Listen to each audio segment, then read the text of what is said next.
Hello, this is Wiz Watson, and my goal is to empower you. So let's look at scientific notation. With scientific notation, we want to take a number such as 710,000. And as we know, with 710,000, the decimal point, although we don't see it, it's here. We want to put the decimal point here.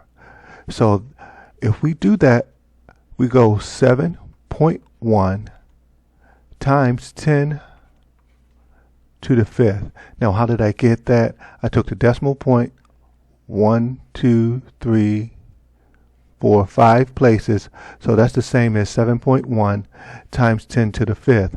We want a number such that this number is greater than or equal to 1 and less than 10. So let's look at some more examples. And so it works for decimal numbers as well. We see in the decimal is clear, it's here. We want to put this number here because that gives us a number between 1 and 10. So we take it 1, 2, 3, 4 places. So that gives us 5 times 10. But we see we went in the other direction. So that's going to go to the -4. So feel free to pause the video and try the following example. Once again, we want our number between 1 and 10. We have our decimal here, so we're going to have to go 6 places, so that gives me 3.18 times 10. We went 6 places, that's to the 6th. So feel free to pause the video and try the following example. We see where our decimal place is. We want to go here between the 1 and the 0 because that number has to be, once again, between 1 and 10. So we see that's 6 places, so that's going to give me 1.0. We bring these other digits along, 69 times 10, and remember we went the other direction, so that's to the -6.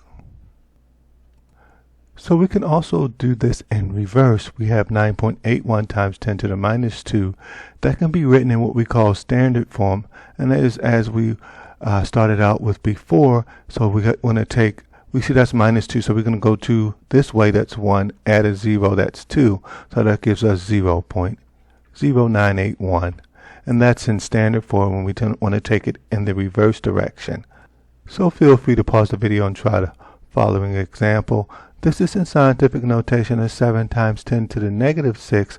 We want to put that in standard form. We see we have a -6, so we're going to have to take a decimal point that's here and go 6 places, so that's going to give me 0.123456 places. So that's 0.000007. So if we want to order some numbers from least to greatest, we have this 2.5 times 10 to the 4. We have 3,500. Then we have 9.6 times 10 to the 4.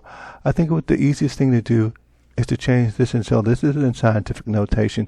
Then we can see what all our numbers are. And I'm going to leave those two there.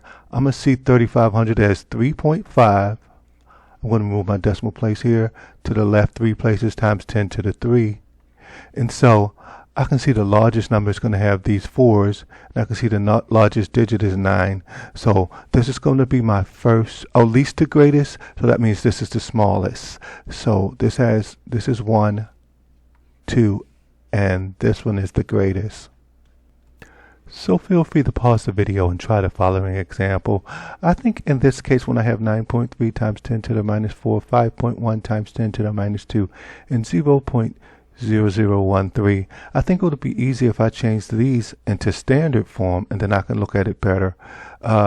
So 9.3 times 10 to the -4, I'm going to go 4 decimal places. I'm going to go 0.12393. That's 4 places. That's going to give me 2 decimal places, 0.051, and that one's already in standard form, where I can see the largest number is here. Let's look at the least number. The least number here has 3 zeros, so this is the least. I'm going to say 1 here. This is the second least, number 2, and this is the greatest there.